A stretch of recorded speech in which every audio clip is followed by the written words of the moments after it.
I sipped my wine slowly, trying to keep my composure as Nolan droned on about some business deal he was working on. His parents, Jean and Olive, nodded along attentively, as if every word from their precious son's mouth was gospel. Just another typical family dinner at their house, or so I thought. "Actually, there's something else I need to share with you all," Nolan announced, clearing his throat. He reached out and took the hand of the woman sitting next to him. A woman who most certainly wasn't me. My heart dropped as realization dawned. This woman was young, beautiful, and very clearly pregnant. Nolan gave her hand a squeeze as he continued. "This is Karina. She's pregnant with my child." The room fell silent, save for the sound of my wine glass shattering on the hardwood floor. Olive gasped, hand flying to her mouth, while Jean simply stared at his son in disbelief. "What is the meaning of this, Nolan?" Jean finally managed, his voice strained. Nolan sighed, as if he were the one being utterly blindsided. "Alara and I have been having issues. She's been unable to conceive, and after years of trying, I've come to accept that she's infertile." His words cut like daggers, each one more painful than the last. My fists clenched beneath the table. The audacity of this man to not only cheat on me, but to try and pin his infidelity on some made-up affliction of mine. I wanted nothing more than to scream, to unleash the torrent of rage building inside me. But I couldn't, not yet. Instead, I simply pushed back my chair and stood, my expression eerily calm. "How convenient of you to bring this up now, Nolan," I said coolly, "because I have some news of my own." All eyes turned to me, confusion and concern etched across their faces. Even Karina looked slightly unnerved, almost as if she could sense the bomb I was about to drop. I leveled my gaze at Nolan, feeling a twisted sense of satisfaction as I saw the briefest flicker of fear in his eyes. "I've already filed for divorce."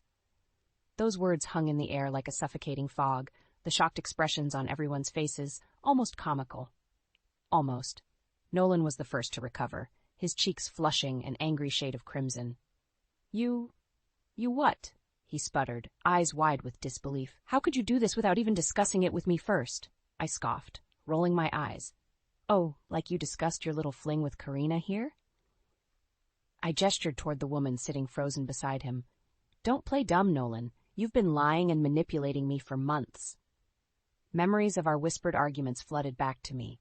Nolan's voice low and menacing as he threatened to leave me if I couldn't give him a child. His words echoed in my mind, vile, cruel jabs about my supposed infertility that had shattered my heart into pieces. But I knew the truth now.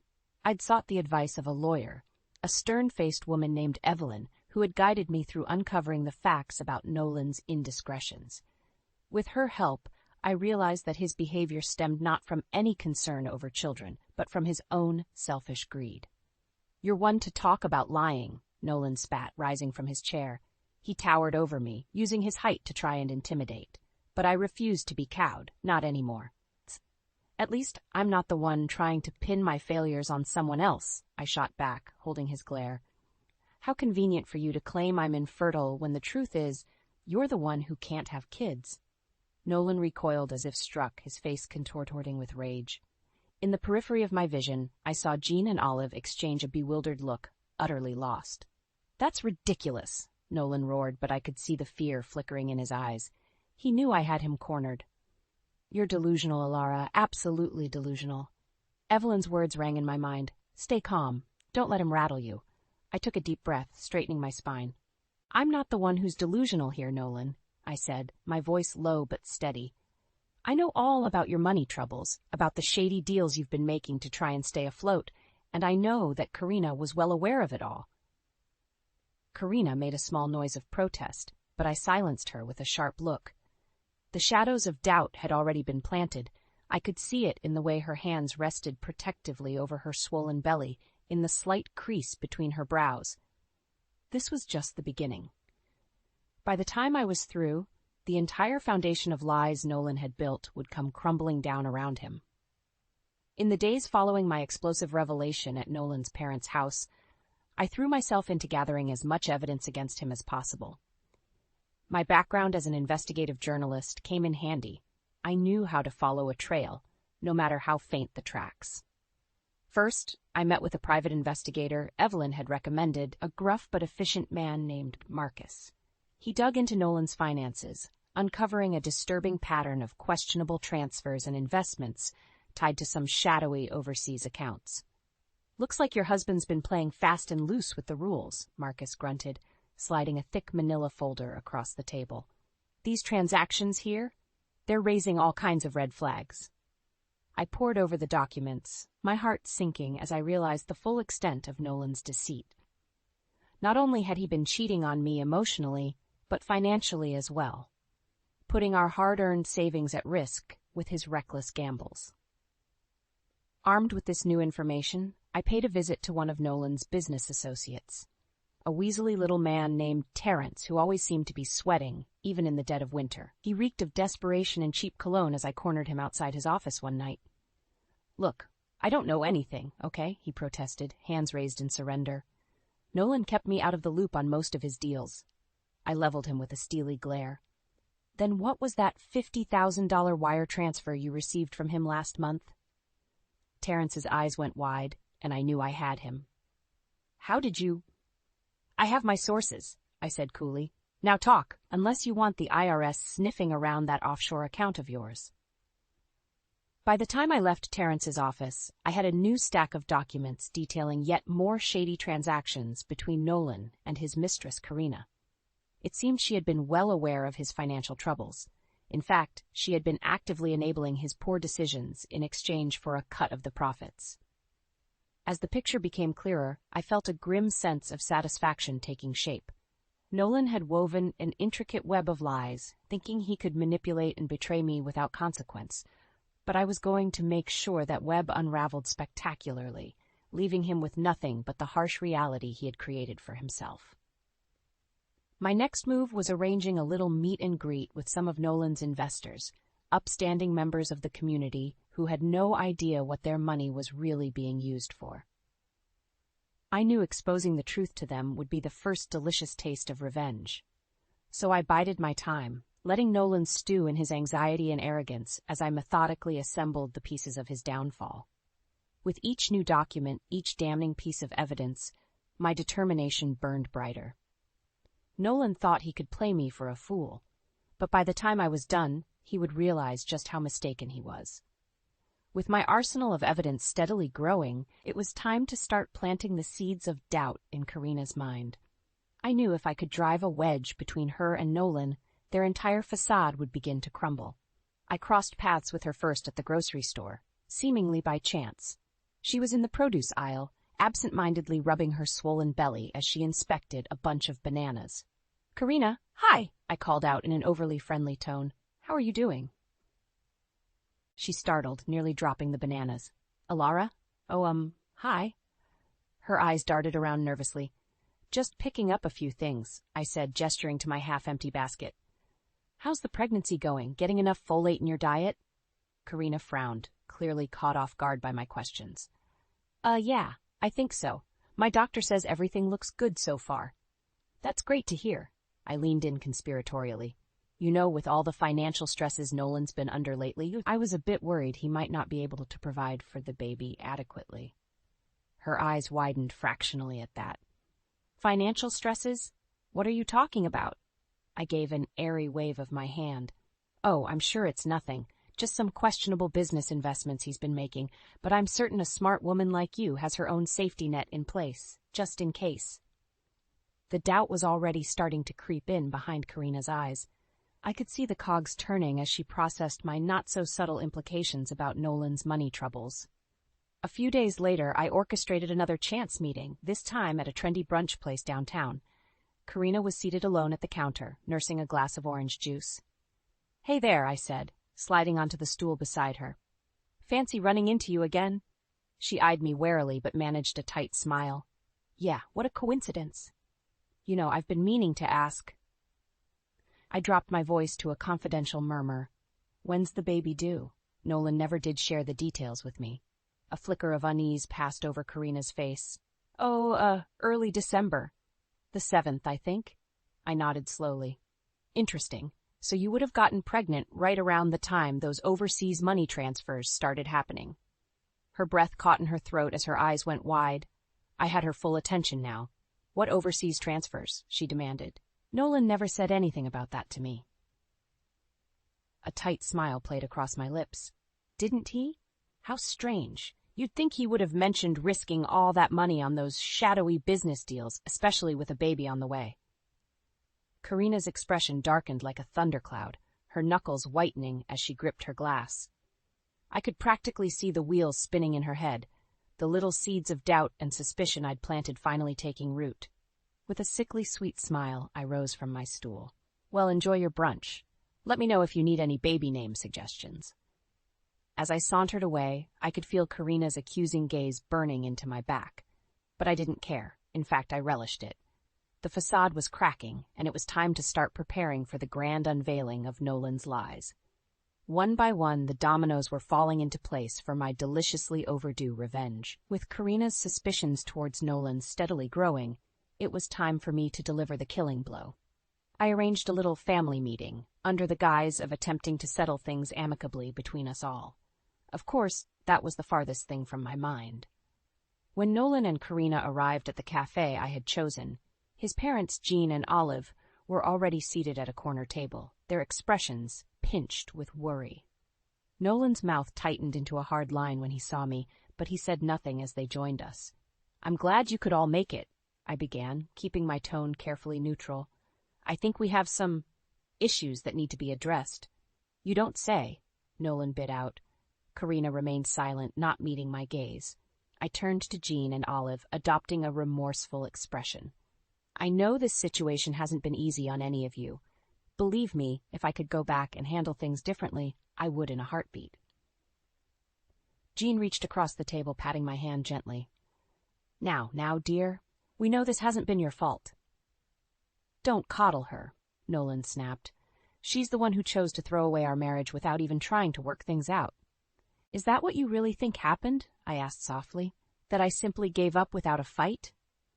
Pulling a thick manila envelope from my bag, I slid it across the table towards Jean and Olive. "Perhaps these documents can help shed some light on the situation." Jean frowned, but obediently opened the envelope, extracting the stack of papers inside. His brow furrowed as he began scanning the pages, Olive leaning in to read along with him. "What is all this?" Olive murmured, her voice tight with confusion. "Just some details about your son's recent business ventures," I explained calmly. "The money transfers, the overseas investments in some rather questionable companies, that sort of thing." Nolan had gone rigid beside Karina, his face mottled with fury. "You had no right to go digging into my finances." "Digging is exactly what I had to do," I shot back, "since you've been lying to me about everything for months now." Jean looked up from the documents, his expression one of dawning horror. "Son, what is the meaning of these dealings? Have you been putting our family's savings at risk with these schemes?" "Schemes?" Nolan sputtered. "They're legitimate business opportunities. Nothing more." "Is that what you told Karina when you got her involved?" I prodded. "Did you let her know about the shady nature of these investments? About where this money has really been going?" Karina shifted uncomfortably in her seat, pointedly avoiding Nolan's furious glare. The temperature in the room seemed to drop 20 degrees as the implications sank in. "You," Nolan growled, turning his wrath on Karina. "You've been talking to her behind my back, haven't you? Feeding her lies about me?" "I didn't have to feed her anything," I countered coolly. "The truth was damning enough on its own." Jean slammed his hand down on the table, making us all jump. "Enough of this." He fixed Nolan with a scathing look. "We raised you better than to behave this way, son. I am utterly disgusted by what I've learned here today." The venom in his voice seemed to cut Nolan to his core.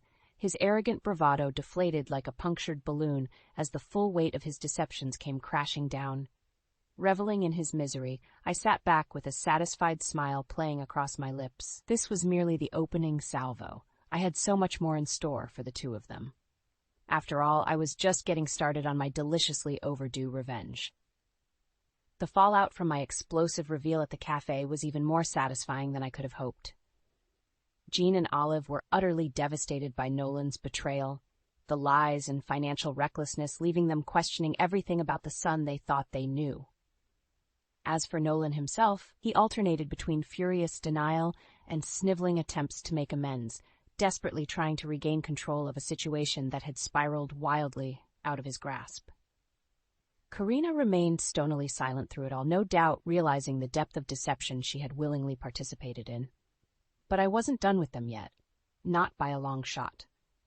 A few days later, I requested another family meeting, under the pretense of trying to find some kind of resolution or common ground. Nolan agreed readily, still clinging to the delusion that he could smooth things over. This time, we convened at a quiet restaurant downtown, one with plenty of private nooks perfect for the dramatic confrontation I had planned. "Thank you all for coming," I began once we were seated. "I know these past few weeks have been difficult, to say the least." Nolan scoffed loudly. "That's putting it mildly. You've made a mockery of our marriage with these ridiculous accusations and lies." "Lies?" I raised an eyebrow. "Is that what you'd call all the evidence I've uncovered about your financial treachery?" "That's enough," Gene cut in sharply, his jaw tight. "We don't need to rehash all that again here." "You're right, you don't." I turned my focus to Karina, who was idly rubbing her swollen belly. "Because there's an even bigger deception that needs to be exposed." Nolan's eyes narrowed dangerously. "Don't you dare try and drag Karina into this. She's done nothing wrong." A bitter laugh escaped my lips. "Oh, she's been far more involved in your web of lies than you realize, Nolan." Reaching into my bag, I withdrew a slim manila folder and tossed it onto the table. "Those are the results of the paternity test I had done, the one that proves beyond any shadow of a doubt that you are not the father of Karina's child." A deafening silence fell over the table as 4 pairs of eyes bored into me in shock. Karina had gone deathly pale, her mouth working soundlessly. "What? That's impossible." Nolan sputtered, snatching up the file. "These results must be faked or something. There's no way." His voice trailed off as he scanned the documents, the truth sinking in with all the weight of a sledgehammer blow. "You?" he breathed, turning his stricken gaze on Karina. "You've been lying to me this whole time?" She flinched as if he'd struck her, tears welling in her eyes. For the first time since this whole sordid affair began, she looked well and truly cowed. "I am sorry, Nolan," she whispered brokenly. "I didn't mean for things to go this far. I swear, I was desperate and alone, and when you came along, you seemed like you could provide for me and the baby." "Enough!" Nolan roared, slamming his fist on the table. Olive flinched violently at the outburst. "How could you do this to me, to all of us?" I sat back, a deep sense of vindication settling over me as I watched the final shreds of Nolan's deceptions tear apart at the seams. There was no more denying it now. The truth was laid bare for all to see. And it was even more damning than any of them could have imagined. The aftermath of my paternity revelation was nothing short of cataclysmic. Nolan and Karina's relationship imploded in spectacular fashion, with bitter accusations and furious denials flying back and forth like shrapnel. "How could you do this to me?" Nolan raged, his face mottled with fury. "I gave up everything for you, and this lie." Karina flinched away from his wrath, openly weeping. "I'm sorry, Nolan, I really am. But you have to understand, I was just trying to survive, to take care of my baby." "Don't give me that bullshit," he snarled. "You played me for a fool from the start. This was all just some twisted scheme to try and bleed me dry." As the screaming match escalated, Jean and Olive watched in shattered silence, the metaphorical scales having fallen from their eyes. Their precious son, the one they'd raised and supported and believed in, had been brutally unmasked as a liar and a cheat. I could see it in the devastated creases of Olive's brow, in the slump of Jean's shoulders. Their world had been upended, and there was no going back. Eventually, the blowout crescendoed with Nolan storming out, ranting about lawyers and court orders as he disappeared into the night. Karina remained behind, huddled miserably at the table as Jean and Olive regarded her with a mixture of pity and disgust. "I don't even know what to say," Jean said at last, his voice weary. "This entire situation is just... I don't have words." Olive shook her head slowly. All those years, raising him and supporting his dreams, only for him to throw it all away on greed and lies. She turned her mournful gaze to Karina. "And you? How could you involve yourself with a married man like this? Have you no shame?" Karina opened her mouth, but I cut her off with a sharp look. Save your breathless explanations. I think we've all had quite enough lies for one lifetime. An uncomfortable silence fell over the table. After several long moments, Jean abruptly pushed back his chair and stood. "Come along, Olive," he said gruffly. "I can't bear to be around this any longer." His wife rose obediently, and they headed for the exit without a backwards glance. As the door swung shut behind them, it felt like the final nail being driven into the coffin of Nolan's deceptions. Karina and I were left alone in the wake of the fallout. She lifted her head, looking at me with reddened eyes. "I hope you're happy now," she said dully. "You've ruined everything." A harsh bark of laughter escaped my lips. "Me? I'm not the one who chose to lie and deceive everyone I claimed to care about. That was all you and Nolan." I leaned back, allowing a look of deep satisfaction to spread across my face. "No, I'm not happy. I'm ecstatic. Because all of this is justice being served." Pushing back from the table, I stood and slung my bag over my shoulder. As I turned to leave, I shot Karina one last pithy glance. I hope it was worth it. My deliciously overdue revenge was finally complete. Nolan and Karina's lives were in ruins, torn asunder by the very deceptions they had spun. As for me, I had reclaimed my freedom, my self-respect, and made them pay for their betrayals tenfold. 6 months had passed since that explosive night when I'd revealed the full extent of Nolan and Karina's betrayals. 6 months of quiet healing, of rediscovering my sense of self after years of being diminished by my ex-husband's cruelty.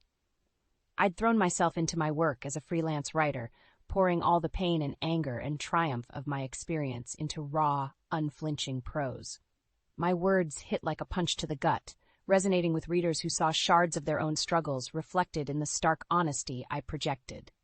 It was cathartic in a way I'd never imagined. With each article published, each honest accounting of the turmoil I'd endured, I felt lighter, the shackles of Nolan's lies falling away, bit by bit. Money was tight as I established my new career path, but I didn't mind the simple lifestyle. A cramped but cozy apartment downtown, home-cooked meals, and the occasional indulgence like a good bottle of wine, it was more than enough, more than I'd ever truly had during my marriage. That sunny afternoon found me seated at a sidewalk cafe, Hick's laptop open as I tweaked an essay about the insidious nature of gaslighting. I was so engrossed in my work that I barely registered the figure approaching my table until a familiar voice broke through my concentration. Well, if it isn't the woman who single-handedly destroyed my life." I looked up to find Nolan looming over me. His expression hardened into a sneer. He looked diminished, somehow, haggard and beaten down in a way that might have inspired pity from someone else. Me, I just felt a flicker of disdain as I regarded my ex through impassive eyes. "Nolan," I said flatly, "to what do I owe this unexpected visit?" "You know damn well why I'm here," he bit out, sliding into the empty chair across from me uninvited. "Because of you and your stupid, deluded need for petty revenge, I've lost everything.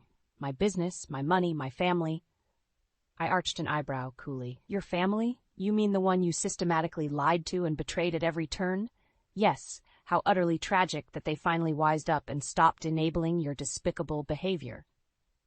Anger flashed across his features, his jaw tightening mulishly. For a moment I wondered if he might try to strike me right there in the street. But instead, he just shook his head slowly in disgust. "I don't know what I ever saw in you," he spat. "You're just a bitter, vindictive shrew, lashing out at everyone around you because you can't handle rejection." A tiny, humorless laugh slipped past my lips. "Rejection? From you? Nolan, I dodged a bullet by getting away from your toxicity before it destroyed me completely." Rising from my seat, I gathered up my laptop and notes, tucking them neatly into my bag. As I turned to leave, a new figure approached, a tall, handsome man with a kind smile who immediately draped his arm around my shoulders. "Everything okay here?" he murmured, casting a wary look at Nolan. I leaned into his solid warmth, allowing myself a satisfied smile. "Everything's just fine, Alex. This is just someone from my past who hasn't quite let go yet." With that, I turned and strode away, leaving Nolan to stew in the wreckage of the life he decimated through his own selfishness and cruelty. Alex kept pace beside me, his hand finding mine and giving it a comforting squeeze. "You know, that guy seemed pretty broken," he commented lightly. You must have really done a number on him." My smile widened a fraction at his approving tone. "Well, you could say I made him reap what he sowed. Just a little karmic adjustment." Lifting my chin, I met Alex's warm gaze and felt a surge of liberation, of pure, unadulterated freedom from Nolan's shadow at last. Justice had been served, and I was finally ready to embrace the new chapter of my life. One authored entirely on my own terms.